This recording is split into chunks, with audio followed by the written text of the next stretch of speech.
Hello everybody, welcome back to another episode of Anabaptist Perspectives. I'm here with Finny Kuruvilla. We're in Boston, Massachusetts at Sattler College, which is something you've been very involved in getting started here. And I know something you're pretty passionate about, you mentioned in your book, is something called ethnic specific churches.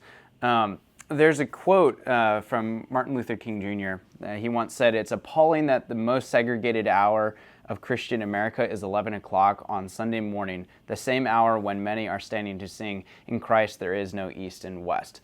Now, he said that almost 60 years ago. How do you see that as a current issue in Christianity? What's your assessment? I don't want to paint with too broad of a brush because I think there's certainly groups that have made tremendous strides at achieving excellent ethnic diversity. And as a general rule of thumb, I think wherever a particular church is, it hopefully will reflect the composition of its locale. In the perfect world, the mix of people will be similar to what you have in whatever area that is. What is, I think, more disturbing is where you have churches that are sticking out like sore thumbs, where they're in a particular area, people are of one particular ethnic composition, and that's totally different from the surrounding environment. So I actually have spent many years in Indian churches, so in South Asian Indian churches, and people don't appreciate this. There was one of the leaders in this particular church noticed, it wasn't hard to notice, that everyone in the church was Indian, and they would speak a lot in a local language called Malayalam, which is spoken in South India. He had asked me to see if I could help lead an effort to diversify this particular church. Well, you can imagine and picture yourself. You're the first person walking into a context like this, and people are speaking a mixture of English and another language, Malayalam, which is very difficult to understand. They dress differently. The food they eat is very different. They talk a lot about cousins and relatives. You have no idea who they are. You're going to feel very alienated, and you're going to feel extremely out of it compared to everyone else. And I had said this was going to happen, but it was dead on arrival. You just can't do that, right? There's no way that you're ever going to take something like that and truly begin to diversify it, because it's just going to feel so alien to you. It's easy to see when you're the outsider, right? It's easy to see when, if you were to walk into, if I were to put you, Reagan, in one of these Indian churches, you would feel it, right? You would feel it, and like, this just isn't home. It wouldn't feel like that's a place where you're going to settle down and have a family and all that. What's trickier is, do you notice that when you're an insider, right? When you're in the majority, well, hey, you're comfortable. You fit in great, right? You know the references when people are talking about different speakers or cousins or different references to the culture, dress, food, language, dialect. All those things make you comfortable, and we may not realize that it's extremely off-putting to people coming in from the outside. The real question that I would ask people is, have they thought deeply about those issues? Have they thought deeply about what it's like to be an insider and outsider? Because a lot of times people say, oh, we want to evangelize, we want to go out and reach into our community, but they don't realize that there's such cultural entrenchments in that particular community of that church, right? Of ethnicity, of language, of food, of relationships, that make it very difficult for someone on the outside to come in. And so I would say it's an incredible mixture out there of churches. Generally speaking, the conservative Anabaptist churches have not done well there. They tend to be more homogeneous and have not succeeded so much in that. So you've already touched on this a little, but what does segregation look like currently in American churches? Yeah, it's a great question. So it looks very different than it did, say, in the 60s when Martin Luther King was speaking, although I still think it's a big problem.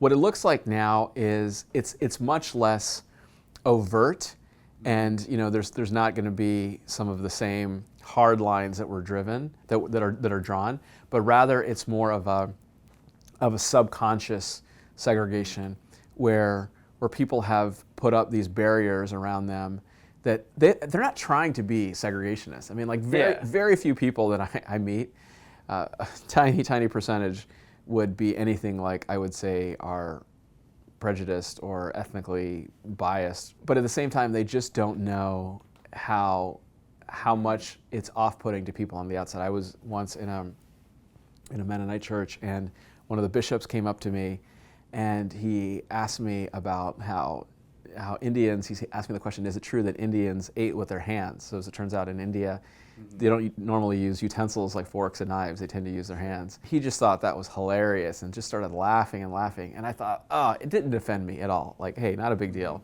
But I thought if I was someone coming in from the outside, that would be a pretty offensive question to be laughing at that. It should be some more respect there. And I've seen that happen a number of times where he didn't have an ounce of bad intention at all. To him, it was just a curiosity that he thought was strange and funny.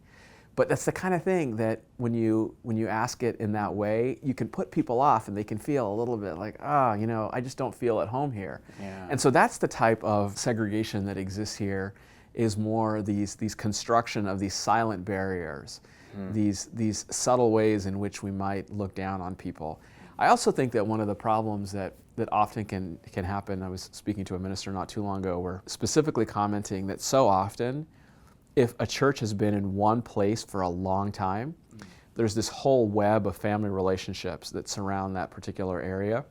And so often the church then is competing with family reunions and other events, and you can almost have churches that are dominated by a couple of families, really. And what happens in that case is the church gets complacent. They don't feel like aliens and strangers anymore.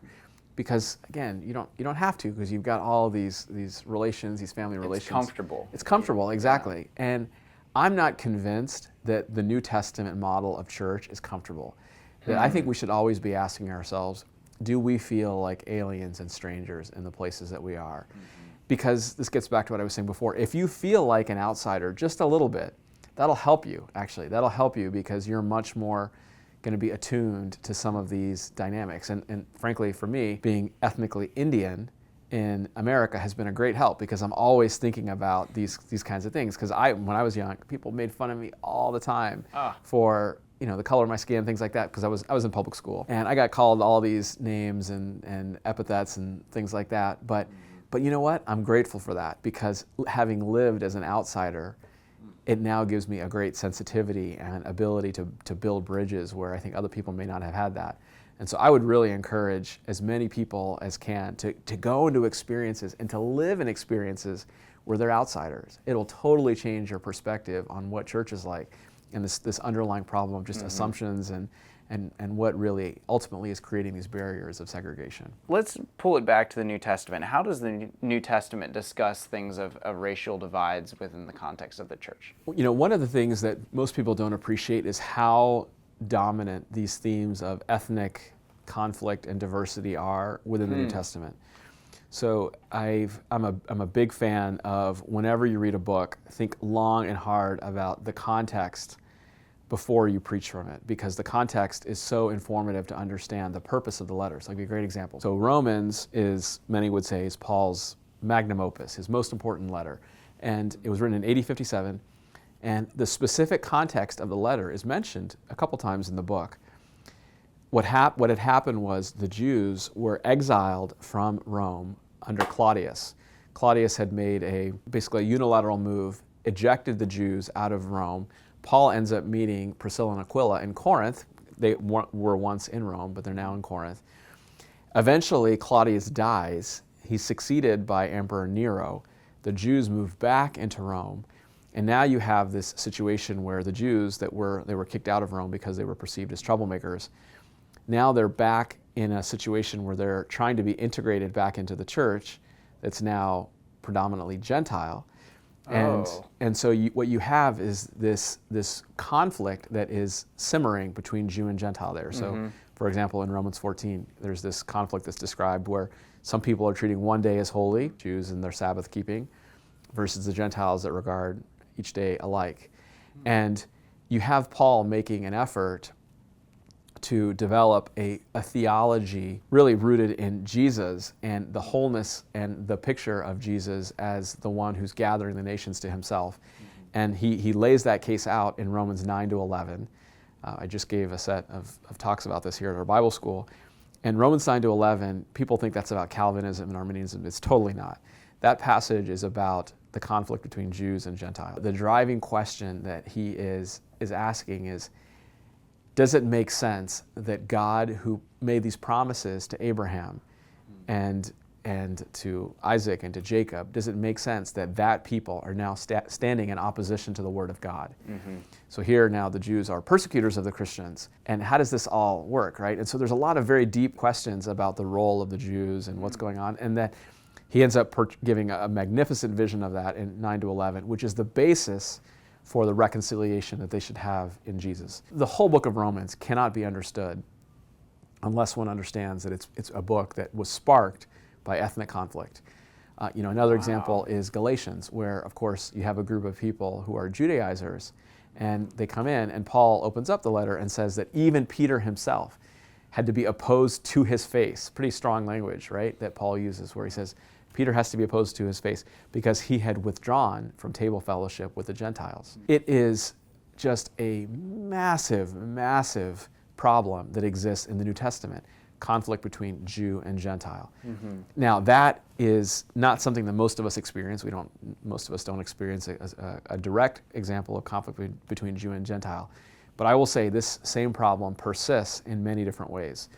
So it persists in ways similar to what we talked about before, where you have silent segregation. But here's what's fascinating. So you go to a place like India, and India is generally the product of Protestant evangelical missionaries. The Christian world I'm talking about. Christians are a very small percentage in India. They're 3 to 5% of the population. But the theology that they have is one that has been largely shaped by Protestant evangelical Christianity, which is, you'll see, not that different from even how, say, Anabaptist practices occur. So I'll give you a specific example.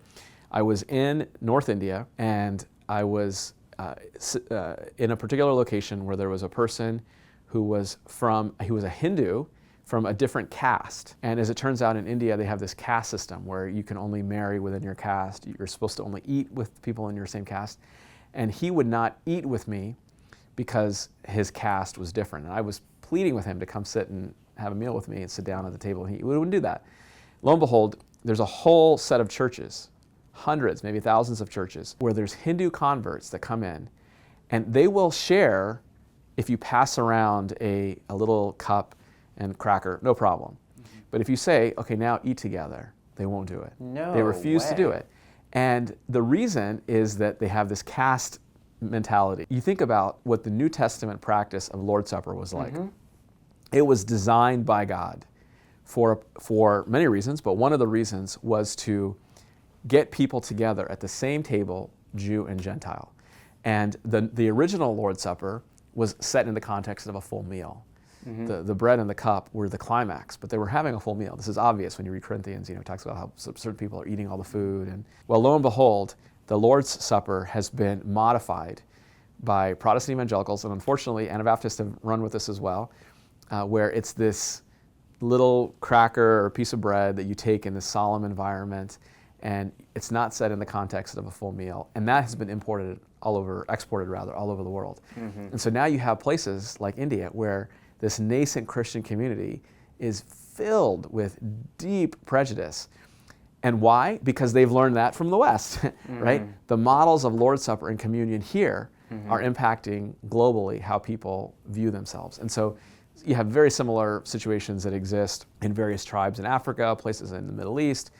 And so we have failed to recognize something called the regulative principle, which I'm very passionate about, that the patterns of these sacred sacraments and ordinances that God has given to us should not be modified because they are here for a good reason. And so we, again, for most of us here, it would not be a big deal to go have a meal together, right? It wouldn't be. Like in a church, like that's just not a typical issue that they would face.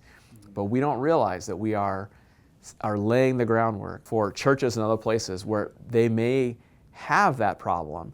And the structures of the New Testament that are intended to cut that down and to address that head on, we are not doing. And so it's this law of good intentions, right? That you can, out of good intentions, modify things and not realize there's going to be disastrous consequences as a result.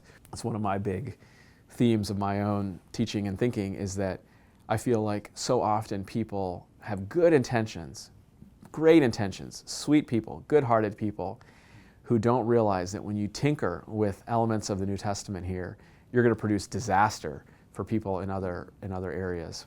So following up on that then, how can we as believers follow Jesus' example. And what would you suggest is a productive path forward through this? Yeah, I think there's a lot of ways out of this, and unfortunately I think we need a multifactorial approach. There's no silver bullet here. One of the things that I would first say is to try to make yourself be uncomfortable. Make sure that if you ask that question, am I an alien and a stranger? Do I legitimately feel like that in the context where I happen to live? And if not, it could be time for you to make a move for the sake of the gospel, right? For the sake of your children, for the sake of just feeling like an alien stranger. You know, there's this curse of Babel that I sometimes call it, where if you get too many people piled up into one place, God has not intended that to happen, right? He wanted us to fill the earth and to subdue it. The principle of Babel is that so often we want to come together and cluster and make a giant mound of people just like us and make monuments to ourselves. That's a very unhealthy tendency. And when that happens, curses tend to fall in such places, and it tends to lead to very bad outcomes. And so I would encourage people to think about being bold and trying to move and to go to some new locality. And to me, it doesn't particularly matter where it is, so long as they're feeling that sense of stretch and they're feeling that stretch of discomfort. And that might mean trying to put yourself in situations like I've really lived most of my life, where you do feel a little bit like an outsider. And I think that's going to be really good and really healthy. I do see as well an incredibly important dynamic here of thinking about what are our practices of the Lord's Supper. I do think that's right at the heart of what the church should stand for and be. And if we don't address those even structurally, I think we're setting ourselves up for failure down the road. I think there's also a lot to be said for just looking at the fruit and looking at the congregation that you're in and asking the question, how are we doing with our own diversity here? Do we reflect the composition of the people that we are around? And if not, we probably have put up some kind of barrier, some kind of who knows what around us that's keeping people out. And don't blame them. You know, like the easiest thing to do is to just throw rocks and say, oh, they're just pagans and heathens and they don't get it, right? We should just ask the question, maybe it's us. Maybe we're doing things wrong. And Alan Roth has made some really great suggestions and I think done an excellent job at modeling how someone like himself, who obviously comes from a conservative Mennonite background, can do really well at outreach with a multi-ethnic group. It involves things like, he's got a great expression, don't do a swarm model. He talks about how, so often churches start with just they swarm, like, 10 families or 6 families going to one place. Well, guess what? Now you've just made a miniature version of what you had before in a new place, and you've now put up a lot of barriers for people coming from the outside because they're going to feel like the odd man out, right? And it'd be much better if you could start with a small, much smaller group and be in a place where there's relational hunger to, like, you don't feel satisfied because you're not with a bunch of people that you're close with already. You've got to make new relationships. So those are some ideas on how to do that. But as I said, I think it's a multifactorial problem. Basically, we need to be very intentional and really think this through. Absolutely. We need to be very intentional with this. And if we don't succeed in that, the Jehovah's Witnesses are going to win them. Somebody else is going to win them, right? And we see that those groups are doing very well at reaching broadly international and ethnic communities. And that's a tragedy. It's a tragedy when cults are doing better and are more intentional than people who have the truth. Well, thank you so much for tackling that. And yeah, you're very welcome. This is something that's not discussed enough, and I think it makes people a little uncomfortable, but maybe that's a good thing. Yeah, I think it is. Yeah. Well, thank you so much for your time. I really appreciate it. Thank you, Reagan.